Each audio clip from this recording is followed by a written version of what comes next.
There comes a moment in every person's life when the noise quiets just enough for the truth to come through. For her, it wasn't a dramatic scene in a movie, no grand gesture, no explosive ending. It was a quiet, almost invisible realization. She was sitting in the same space she'd sat in 100 times before, with the same people playing the same role she had learned to play so well. Agreeable, accommodating, easy to be around.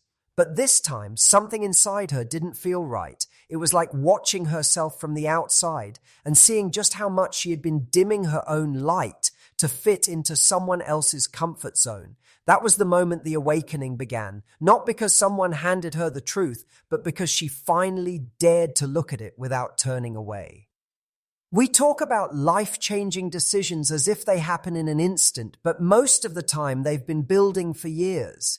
She had been gathering evidence without realizing it. Every time she swallowed her opinion to avoid conflict, every time she apologized for simply having needs, every time she told herself she was overreacting to being ignored or undervalued, these weren't random moments. They were quiet alarms. And eventually, one alarm rang loud enough to wake her up fully. It's not easy to admit you've been complicit in your own unhappiness. That takes courage.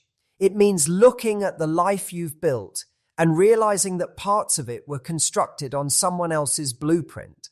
And here's the hard part. No one is going to come and tear it down for you. You have to do that yourself. That's what she understood in that moment. No one was going to hand her the permission slip to live differently. That had to come from her.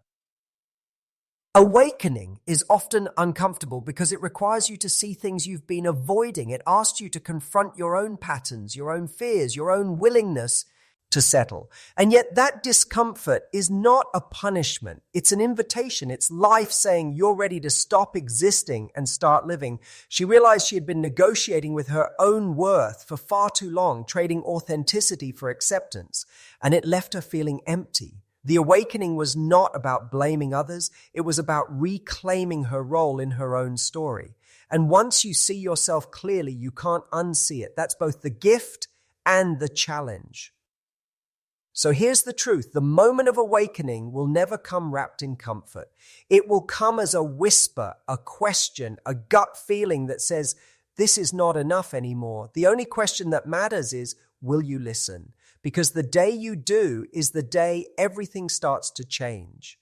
The moment she chose herself wasn't about walking away from someone else. It was about walking back to herself. For so long, she had built her life around the comfort and validation of others. She learned to measure her value by how much she could give, how much she could sacrifice, how much she could mold herself into what others needed. And while that might sound noble on the surface, over time it became exhausting because you can't give endlessly from an empty place. Choosing herself wasn't a declaration of selfishness, it was a declaration of balance. It was an understanding that her needs were not inconveniences, they were guideposts pointing her toward the life she was meant to live. We often mistake selflessness for love, but when you erase yourself for the sake of keeping others happy, that's not love, it's abandonment. It's abandoning your own voice, your own dreams, your own energy. She began to realize that loving herself meant holding herself to the same standard she held for everyone else. She had always been quick to defend others, quick to offer compassion, quick to give them grace when they fell short. But when it came to herself, she was often critical, impatient, and unforgiving. Choosing herself meant she had to rewrite that script. She had to learn how to speak to herself the way she spoke to someone she loved. And here's the truth. When you start choosing yourself, it will unsettle people who benefited from you not doing so. The moment you put boundaries in place, the moment you say no to what drains you, some will take it personally. That's because your shift forces them to confront the ways they've grown comfortable with your self-neglect. And this is where many people hesitate because they fear the backlash, the rejection, the loss. But she realized that losing herself was a far greater loss than anything or anyone she could walk away from. There's a deep psychological shift that happens when you decide you're worthy of your own time, energy, and protection. It's not just about saying yes or no to people. It's about saying yes to the life you actually want and no to the version of you that was built on pleasing everyone else. She understood that if she kept waiting for someone to prioritize her, she would always be at the mercy of their capacity. Choosing herself meant taking her power back without apology. And maybe that's the part that scares us most, owning the fact that no one is coming to save us. We have to be the ones to say, this matters to me and I matter to me. Because when you start living from that truth, everything changes. The relationships that stay will be stronger, the opportunities that come will be aligned, and the life you live will finally feel like it belongs to you. When she finally chose herself, one of the biggest shifts wasn't just emotional. It was in how she saw her own time and energy. For years, she had treated them like they were limitless, giving them away without pause, without measure, as though there would always be more to spare. But the truth is, time is the one resource you can never earn back. Once it's gone forever. And she began to ask herself a very simple but confronting question. If my time is my life in minutes, why am I giving so much of it to things and people that don't grow me, don't value me, and don't align with me?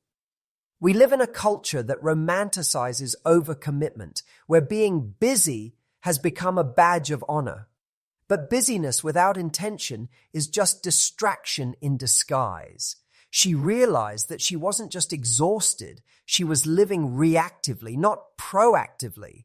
Her days were filled with obligations that had nothing to do with her dreams, her values, or her joy. And that's when it hit her. Saying yes to things that don't matter is the same as saying no to the things that do. This wasn't just about protecting her calendar. It was about protecting her life force. She began to see her energy as a finite currency, something she could invest or squander. And like any wise investor, she started asking, what's the return? Not in money, but in fulfillment, in peace, in growth, because every yes should move you closer to the life you actually want to live, not keep you trapped in cycles that drain you. Of course, learning to value her time and energy meant becoming comfortable with disappointing people. That was hard at first. There were moments when she felt guilty, selfish, even cold. But she began to see that disappointment is temporary, resentment lasts far longer, and she would rather have someone be briefly disappointed in her than live in chronic disappointment with herself. What's interesting is that when she started making these choices, her confidence grew, not because she suddenly had more free time, but because she was living in alignment. She was no longer scattering herself everywhere, hoping someone would see her worth. She was choosing where she poured herself, and in doing so, she was sending herself a powerful message every day. I matter. My time matters. My energy matters. And here's the thing. Once you truly believe that, it becomes impossible to go back to the version of you who treated your life like it was disposable. You begin to move differently. You choose differently. You attract differently because you understand that your life is not something to be spent recklessly. It's something to be built intentionally. So the question you have to ask yourself isn't, do I have enough time? It's, am I spending my one life on the things that truly matter to me? The day you answer that with honesty is the day you take your power back. One of the most profound shifts she experienced when she chose herself was the way she redefined love, not just love for others, but love for herself. For so long, she had been measuring love by how much she could give, how much she could sacrifice, and how much she could endure. It was almost as if she believed that her worth was tied to her capacity to put herself last. But the truth is, that's not love. It's depletion disguised as devotion. Real love, the kind that endures and uplifts, is never about self-erasure. It's about presence, balance, and mutual respect. She began to see that when you consistently abandon yourself to hold on to someone else, you're not actually loving them. You're enabling a dynamic where your needs, dreams, and well-being are negotiable. And that's not love, that's dependency. It took her a while to admit it, but she had been confusing being needed with being valued. Being needed feels important, but it's a fragile kind of importance. It's based on someone's lack, not on your worth. When she started choosing herself, love took on a new definition. it became less about how much she could pour into someone else and more about how she could show up as her full, authentic self. It wasn't selfish, it was honest. Because the love she wanted to give and receive required two whole people, not one whole person and one empty shell. This shift also forced her to confront something we don't talk about enough. That healthy love will sometimes disappoint you in the short term because it refuses to let you compromise your self-respect for comfort. It might mean walking away from someone you deeply care about because staying would cost you too much. It might mean setting a boundary that changes the dynamic entirely. And that's the paradox. Sometimes the most loving thing you can do for someone else is to choose yourself, because in doing so, you invite the to rise to meet you instead of staying small together. It's not an easy choice. It can feel cold, even cruel in the moment. But over time, she realized that the relationships that survived her choosing herself became stronger, richer, and more authentic. The ones that didn't survive, they were never built on true love in the first place. They were built on her constant self-abandonment. And here's the deeper truth. Love without self-respect is just attachment. And attachment, no matter how passionate, will always crumble under the weight of unmet needs. Real love asks you to stand as an equal, not as a sacrifice. So if you ever find yourself torn between loving someone else and loving yourself, remember this. Love that requires you to betray yourself is not love worth keeping, because when you choose yourself, the love you give becomes purer, stronger, and infinitely more real. There's something profound that happens when a woman stops measuring her worth through someone else's treatment of her. For so long, she's been wired to think that love means giving more, fixing more, tolerating more, hoping that if she just holds on long enough, the other person will eventually see her value. But there comes a moment when she realizes that waiting for someone else to recognize her worth is like standing outside in the rain, hoping the clouds will part just because she deserves sunshine. Life doesn't work like that. People don't change because you love them harder. They change because they choose to. That's why choosing herself wasn't an act of selfishness. It was an act of sanity. She began to see the quiet truth. When you keep shrinking yourself to fit into someone else's comfort zone, you start disappearing in your own life. And it's a dangerous thing when you become a stranger to yourself. She had been bending, compromising, forgiving, and over-explaining for so long that she didn't even notice how heavy the emotional debt had become. One day, she simply realized, this is not love if it costs me my peace, my self-respect, and my joy. Here's the part most people miss. Walking away isn't always about anger. It's often about clarity. It's that calm, grounded awareness that says, I will not spend my life convincing someone I am worth keeping. The moment she stopped trying to change him, she started changing her own life. She channeled all that energy she had been pouring into fixing someone else into building herself. And suddenly the weight of trying to be enough lifted. It's in that space when you're no longer chasing someone's validation that real transformation happens. She started saying no to things that drained her. She set boundaries that weren't up for debate. She stopped apologizing for having standards because she finally understood that standards are not walls to keep people out. They're doors that only the right people will walk through. And something incredible happens when you live from that place. The wrong people start to fall away naturally, and the right ones can finally see you clearly. She stopped asking, why didn't he fight for me? And started asking, why was I fighting so hard to stay where I wasn't valued? That shift in question alone changes everything. When she chose herself, she didn't just change her relationship status. She changed the entire trajectory of her life. And that's the truth I want you to hear today.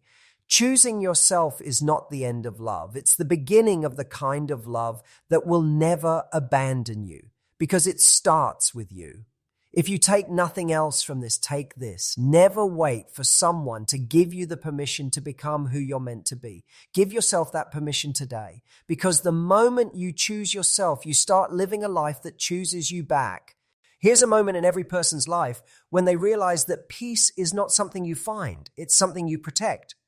And protecting it often means making choices that others won't understand. This is especially true when you start stepping away from people or situations that have been part of your life for a long time. It's not about being cold or unloving. It's about finally seeing that your energy, your time, and your emotional capacity are finite. You cannot pour endlessly into a cup that has no bottom and expect not to run dry.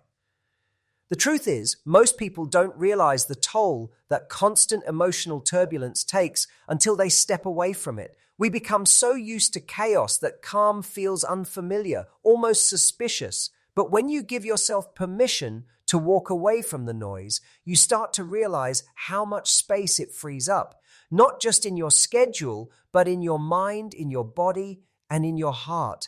That space is where healing happens, where self-respect takes root, and where you start to rebuild yourself from a place of strength instead of scarcity. This is where boundaries become non-negotiable. A boundary is not a wall to keep people out. It's a filter to protect what matters most. It's saying, I will meet you here, but I won't destroy myself to reach you. And here's the uncomfortable part. Some people will be offended by your boundaries, not because you're wrong, but because they benefited when you didn't have any. That's when you know the boundary is necessary. When you stop tolerating the things that drain you, you begin attracting the things that nourish you. You start making choices that align with your values instead of your fears. You stop living reactively, constantly adjusting yourself to fit into someone else's story, and start living intentionally, building your own. And that shift is not just emotional, it's deeply psychological. It's the reclaiming of agency, the conscious decision to stop being a passenger in your own life. You see, peace is not passive, it's powerful. It's not about avoiding challenges or hiding from hard truths. It's about creating a solid internal foundation so you can face life's challenges without losing yourself in them.